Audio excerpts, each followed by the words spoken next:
Tamil channel பார்வையாளர்களுக்கு வணக்கம்.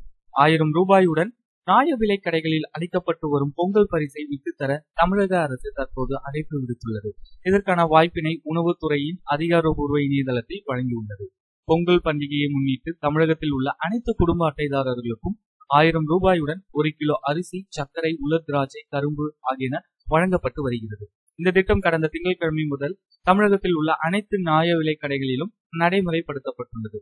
கடந்த 3 தினங்களாகவே 1000 ரூபாயுடன் பொங்கல் பரிசு தொகுப்பு வழங்கப்பட்டு வந்த நிலையில் வறுமை கோட்டிற்கு கீழ் உள்ளோருக்கு மட்டுமே அதனை வழங்க வேண்டும் என்று உச்சநீதிமன்றம் அதிரடியாக உத்தரவிட்டது. இதையடுத்து எத்தனை பேருக்கு பொங்கல் பரிசு தொகுப்பு வழங்கப்படும் என்ற கேள்வி தற்போது எழுந்துள்ளது. இந்த பரிசு தொகுப்பை பெறுவதற்காக நியாய விலை கடைகளில் மக்கள் கூட்டம் தினமும் அலைமோதி வருகிறது. இதை கட்டுப்படுத்தும் பணியிலும் போலீசார் தொடர்ந்து ஈடுபட்டு வருகின்றனர். நீதிமன்ற உத்தரவு பல்வேறு விமர்சனங்களுக்கு இடையே 1000 ரூபாயுடன் பொங்கல் பரிசு தொகுப்பு அளிக்கப்பட்டு வருகின்றது. இந்த நிலையில் இதனை விட்டுக் கொடுக்க விருப்பமுள்ளோர் அதற்கான வாய்ப்பினை உணவுப் பொருள் வழங்கல் துறையின் இணையதளத்திலும் செயலி மூலமாகவும் பயன்படுத்திக் கொள்ளலாம் என்று தற்போது அறிவிக்கப்பட்டது. பொங்கல் பரிசு தொகுப்பை விட்டுக் கொடுக்க செய்ய வேண்டிய வழிமுறைகள் என்ன?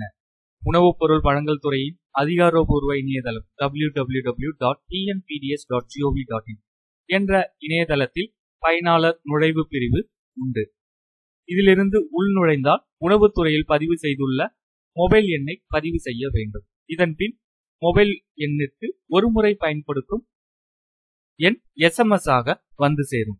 இந்த எண்ணை பதிவிட்டு உள்ளே சென்றால் பொங்கல் தொகுப்பு மற்றும் 1000 ரூபாயை விட்டு தருவதற்கான வாய்ப்பு இருக்கும்.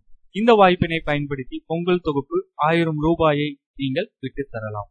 நீதிமன்ற உத்தரவு பல்வேறு விமர்சனங்களுக்கு இடையே தமிழக அரசு இந்த ஒரு வாய்ப்பை வழங்கி இருப்பது குறிப்பிடத்தக்கது. நீங்க உங்களுடைய பொங்கல் பரிசு தொகுப்பை விட்டு தருவீங்களா? உங்களுடைய கருத்துக்களை மறக்காம கமெண்ட் பண்ணுங்க. இந்த தகவல் உங்களுக்கு உபயோகமா இருந்தா இந்த வீடியோக்கு ஒரு லைக் கொடுங்க. சேனல் சப்ஸ்கிரைப் பண்ணுங்க. நன்றி, வணக்கம்.